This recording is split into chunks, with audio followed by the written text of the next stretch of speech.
Never eat high fructose corn syrup ever again.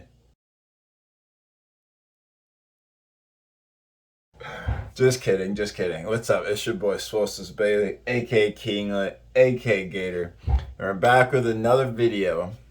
And this controversy is high fructose corn syrup. So, high fructose corn syrup has been blamed, has been the culprit of obesity in the world lately because of the increase in high fructose corn syrup and added sugars in food. So, where did this start? So, it started when high fructose corn syrup implementation in food increased. And around that time, obesity started to increase as well. So they were saying, hey, these things, two things are happening at the same time. Maybe they're correlated. That's not always the case. So, an article in 2004 by Bray and colleagues stated that high fructose corn syrup can lead to obesity for a few reasons. One reason is because high fructose corn syrup can cause overeating because fructose itself does not cause an insulin spike. And so without that insulin spike, a lot of other hormones aren't being released that control appetite. For example, when insulin is released when you eat glucose, leptin is also released a little bit later, and that is the appetite suppression hormone.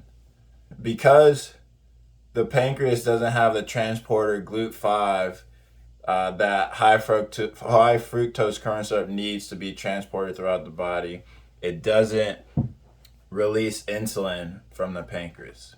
So, when you have less leptin, you have a bigger appetite, so you want to eat more. So if your goal is to control your weight, control your appetite, you want that leptin to be produced normally. So that's where the controversy came from. Now, what's the evidence that we have? And there are a few articles that I'm going to talk about that are more recent than that 2004 Bray article. So, a study done by White and colleagues in 2010 stated they showed that if you have a real world diet, try saying that 5 times fast, meaning that the supplementation isn't like pure fructose or pure sucrose, it's like whole foods, regular foods that people eat on a normal basis, that there are no changes in hormone concentrations over a long term. Hormone concentrations that control appetite, meaning leptin. So, that article says that fructose itself does not cause changes in hormones that affect appetite. And then another few articles in 2014 by Louds and colleagues, 2 articles they did, show that when you control for calorie intake, total calorie intake, that if you eat high fructose corn syrup versus other sugars like sucrose, that high fructose corn syrup did not result in weight gain or an increase in other health markers that may be bad. So, with those 2 articles, it kind of debunks the myth that high fructose corn syrup directly causes obesity.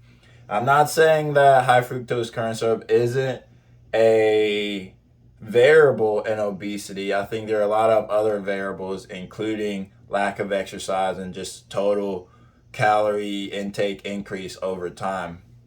But high fructose corn syrup doesn't directly lead to obesity.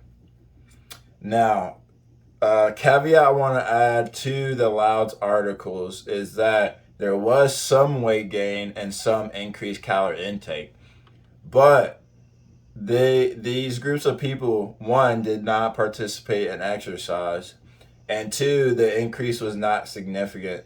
So it's not something to where you say, hey, we should really be worried about this.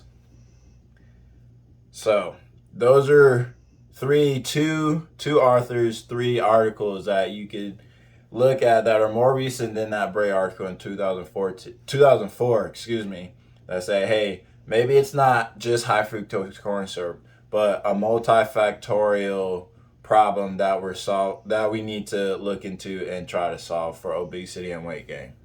Thanks for watching. Peace.